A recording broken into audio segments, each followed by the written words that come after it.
नमस्कार दोस्तों, स्वागत है आपका हमारे चैनल पे। दोस्तों, आज हम आपसे बात करेंगे ऐसी फिल्मी हस्तियों के बारे में जिन्होंने अपने जीवन में नाम, पैसा, दौलत, शोहरत, इज्जत तो बहुत कमाया, लेकिन अपने आखिरी समय में वो पैसे के लिए मोहताज होते हुए नजर आए और गुमनाम ही इस दुनिया से विदा हो गए। इसमें सबसे पहला नाम आता है भगवान दादा का। ये बचपन से ही चौल में रहा करते थे और अपने पिताजी के साथ मिल में मजदूरी किया करते थे, लेकिन बचपन से ही इन्हें एक्टिंग का बहुत शौक था और यही शौक इनको फिल्मों तक खींच लाया। कुछ ही समय के अंदर इनको फिल्मों में हीरो के रोल मिलने लगे। ये अच्छे एक्शन हीरो होने के साथ साथ एक अच्छे कॉमेडियन, अच्छे डांसर और बेहतरीन राइटर भी थे। इसके बाद इन्होंने डायरेक्शन में भी एंट्री ली और कई सुपरहिट फिल्में दी, जिसमें अलबेला मूवी एक है जिसके गाने आज तक फेमस हैं। इसमें ये डायरेक्टर होने के साथ साथ हीरो भी खुद ही थे। अलबेला सुपरहिट होने के बाद इनके पास गाड़ियां, बंगले, बैंक बैलेंस और ऐशो आराम से भरी हुई सभी चीजें। लेकिन 50 का दशक आते आते इनकी फिल्में फ्लॉप होना शुरू हो गई और 1966 तक इनकी ज्यादातर फिल्में फ्लॉप होती चली गई। नौबत यहाँ तक आ गई कि इनको अपनी बीवी के गहने,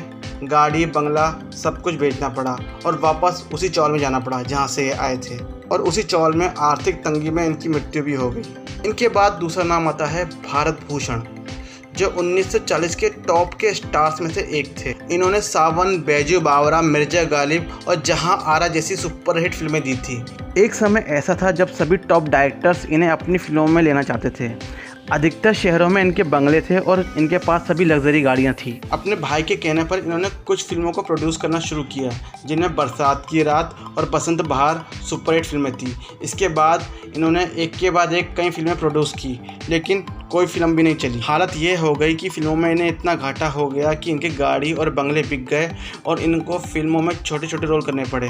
कुछ समय बाद वो छोटे रोल मिलने भी इन्हें बंद हो गए और इन्हें अपनी जीविका चलाने के लिए एक वॉचमैन की नौकरी करनी पड़ी। कई साल इन्हें पैसों की तंगी के चलते किराए के घर में रहना पड़ा और आखिर में उसी घर में इनकी मृत्यु भी हो गई। इसके बाद अगला नाम आता है पद्म भूषण सम्मानित अभिनेता ए.के. हंगल का, जिन्होंने 200 से ज़्यादा फिल्मों में काम किया। यूँ तो ए.के. हंगल फिल्मों में कैरेक्टर रोल करते थे, लेकिन इनके छोटे से छोटे रोल की भी इतनी तारीफ होती थी कि हर बड़े से बड़ा डायरेक्टर इन्हें अपनी फिल्म में साइन करना चाहता था। एक समय ऐसा था कि हर दूसरी फिल्म में ए.के. हंगल दिखाई देते थे। अपने समय के सभी टॉप के डायरेक्टर्स और एक्टर्स के साथ ए.के. हंगल ने काम किया था। फिल्मों से इन्होंने अपार धन दौलत और शोहरत कमाई, लेकिन अपने आखिरी समय में इनके पास अपने इलाज के लिए पैसे नहीं थे। उस समय इनकी मदद के लिए कई बड़ी फिल्मी हस्तियां सामने आई, तब इनका इलाज हो पाया। अगला नाम आता है हमराज मूवी से डेब्यू करने वाली एक्ट्रेस विमिका। हमराज फिल्म ने इन्हें रातों रात स्टार बना दिया।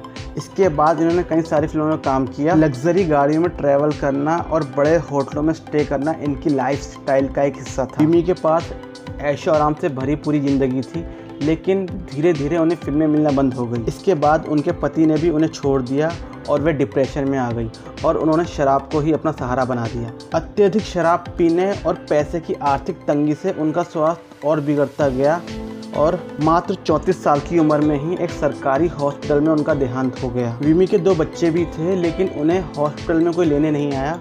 उन्हें एक लावारिस मौत मरना पड़ा। कुछ पहचान के लोगों ने आकर उन्हें ठेले में शमशान पहुंचाया, जहां उनका अंतिम संस्कार हुआ। तो दोस्तों, अभी हम आपसे विदा लेते हैं। ऐसी ही वीडियोस देखने के लिए आप हमारा चैनल सब्सक्राइब कीजिए। मिलते हैं ऐसे किसी दूसरी वीडियो में, तब तक के लिए बाय।